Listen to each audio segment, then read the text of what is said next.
Some people fight. Some people flee. Some people freeze.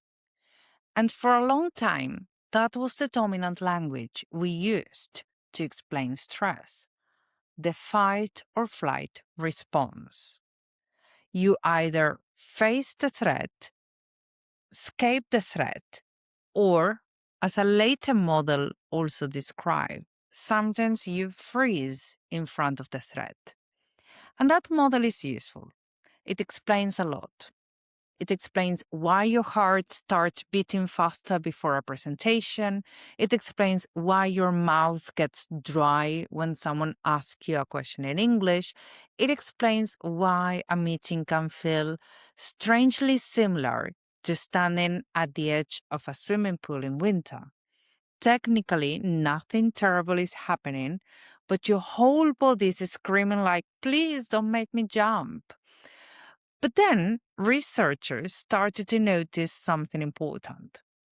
The fight or flight response did not explain the whole human stress response. Especially when looking at stress responses in women, the psychologist Shelley Taylor and her team proposed another pattern, which is the tend and befriend. And this is where it gets interesting to language learning. Because tend and befriend does not mean women are simply more emotional. It does not mean men do not need support. It doesn't mean every woman reacts one way and every man reacts another way. It means that under stress, the body may not only prepare to attack, escape, or shut down. It may also try to create safety through connection, through talking, through checking, through naming what feels threatening, through reaching for someone who can help regulate the situation before the person walks into it. And one of the biological mechanisms researchers have proposed behind this response is oxytocin. Oxytocin is often simplified as the bonding hormone, which sounds cute, almost like something you would read on a wellness Instagram post, but in this context, it is much more practical than cute. It is connected to affiliation, trust, caregiving, and social bonding, which means that for some people, safety does not arrive only through silence, control, or individual preparation. Safety arrives through connection, through saying out loud, this meeting is making me nervous. I know what I want to say, but I'm afraid I'll freeze. I'm scared they'll ask me something and I won't understand. I feel stupid when I have to ask someone to repeat. Or I don't want to sound too direct. Or I don't want them to think I'm not senior enough. And when that fear is spoken, something changes. The fear stops being a huge dark shape in the corner of the room and becomes an object on the table. Still uncomfortable, still real, but now we can look at it. We can name it. We can decide what to do with it. And this is why in my work, I do not treat preparation as only linguistic. Of course, we need phrases and we need vocabulary and we need pronunciation, structure, fluency, and practice. But before some students can perform the meeting, they need to metabolize the meeting. They need to talk through the emotional weather of the situation. Who is it going to be there? What is at stake, at risk, in danger? What happened last time? Which accent makes them nervous? Which person in the meeting makes them feel small? Which part of the conversation feels like the moment feels like the moment where everything could go wrong? Let me repeat the question. Which part of the conversation feels like the moment where everything could go wrong? That is not wasting time in a lesson. That is regulation with that student. That is the nervous system trying to find a safe entrance into performance. And this is where the difference matters in class. Not as a rigid division between men and women, not as a stereotype and not as a rule, but as a reminder that people do not access safety in the same way. Some students need to speak the fear before they can train the performance. Other students need to train the performance before they can even recognize the fear. Some students feel safer when they can talk through the situation first. And other students feel safer when they have a structure, a strategy, a phrase, a drill, a stimulation, a way to respond. So imagine two people standing in front of the same difficult conversation in English. One person is going to say, give me the structure, give me the key phrases, let's practice the worst case scenario. Interrupt me, challenge me, ask me follow-up questions. I want to know how to respond. The person is looking for safety through strategy. They need the map, they need the route. They need the possible obstacles. They need to rehearse the movement until the body understands, okay, I know what to do if this happens. In these cases, I tend to first apologize to students because I'm going to be like pushing them, and that is uncomfortable. And I'm going to be asking for repetition. Your phrase was okay. Let's improve it because now you know what you're talking about. And I'm going to be like shorter, faster, solve it. Sometimes they just freeze and I'm like, you need to solve it. Come on, chop, chop. Don't overthink it. You have a message to deliver. And sometimes I'm this strict, but first I analyze with which students I can do this.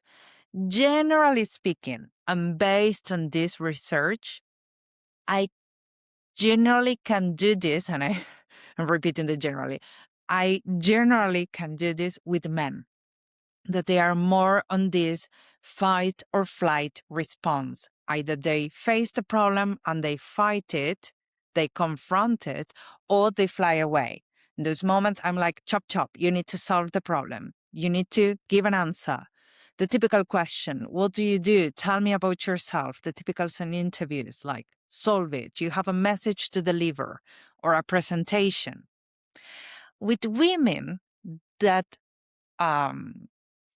physiologically speaking, based on science, there is a release of oxytocin instead of testosterone. They tend to fight less and they need to talk more about the problem. So sometimes they are explaining something, they freeze and they need to talk about it. So I let them do that and I tend to be gentler with them. But again, I analyze the context based on science and, of course, the student. So on the second example, another person would say, wait, before we practice, I need to tell you why this meeting makes me nervous. And then they explain the context, the client, the boss, the previous mistake, the fear of being judged, the fear of sounding too basic, the fear of being interrupted, the fear of losing authority. That person is looking for safety through connection. They need to bring the fear into the room before they can work with it. Same meeting, same English, same professional goal. Different access points to safety. And this is the part teachers, coaches, trainers, whoever you want, they need to understand. If someone needs connection before performance and you push them straight into role play, the body may close. They may freeze. They may overthink. They may say, I don't know, even when they do know. They may leave the class thinking their English is worse than it is. But if someone needs a strategy before emotional processing and you keep them talking about how they feel for too long, they may disconnect. They may get impatient. They may feel the class is too abstract. They may want the tool, the phrase, the drill, the simulation, the thing they can actually use when the meeting starts. So the question is not, do men and women learn differently? The better question is, how does this person's nervous system create safety before speaking English under pressure? Because once I understand that, I can choose the right entrance. For some students, we start with language. We build a clean opening line. We prepare 3 ways to interrupt politely. We practice how to ask for clarification. We rehearse how to answer a difficult question. We simulate under pressure. And we simulate pressure until the situation feels less unknown. And for other students, we start with the fear around the language. We identify the exact moments where the body panics. We separate reality from imagination. We turn the I'm going to sound terrible into something more specific, like I'm afraid I won't understand the follow-up question. And once the fear becomes specific, the training becomes possible. Because you can't train a fog, but you can train a moment. You can train, what do I say if I don't understand? What do I say if I need time? What do I say if I lose my train of thought? What do I say if I disagree? What do I say if someone interrupts me? Or if my accent shows?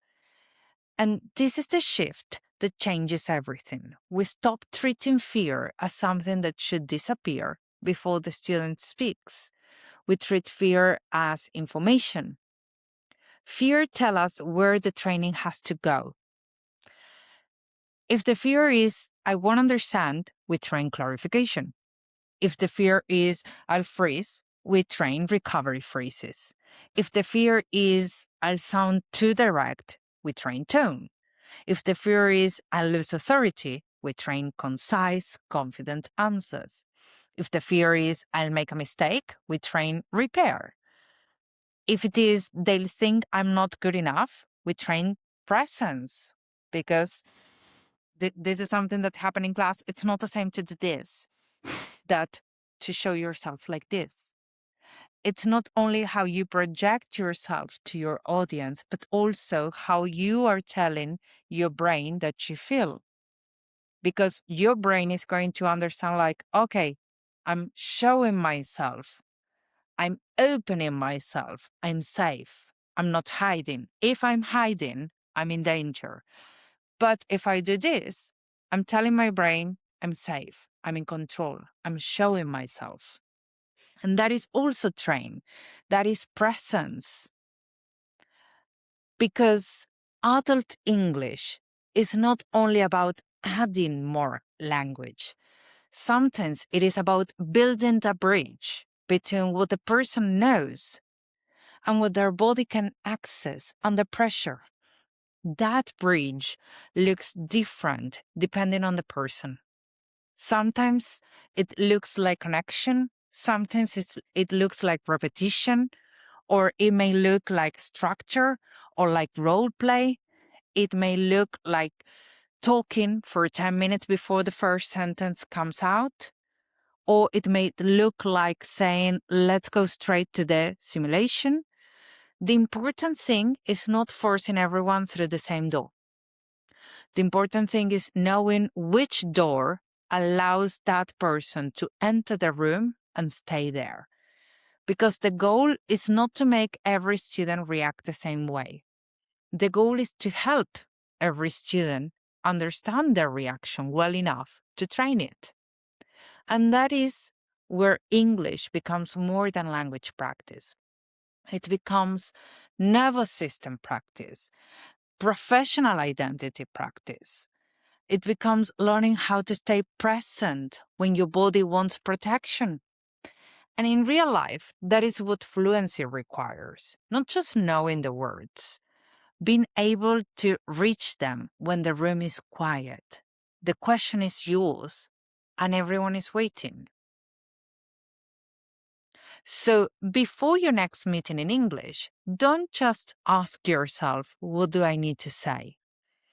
Ask yourself, what happens to me when I have to say it? Do you freeze? Do you rush? Do you over-explain? Do you apologize before making your point? Do you pretend you understood because asking for repetition feels uncomfortable? That answer is not a weakness. The answer is your starting point. And if this episode made you think of a meeting, presentation, a student, a client, or a version of yourself that knows the answer but still struggles to say it out loud, send it to someone who needs to hear this. Because sometimes the first step to speaking better English is understanding what your body is trying to protect you from.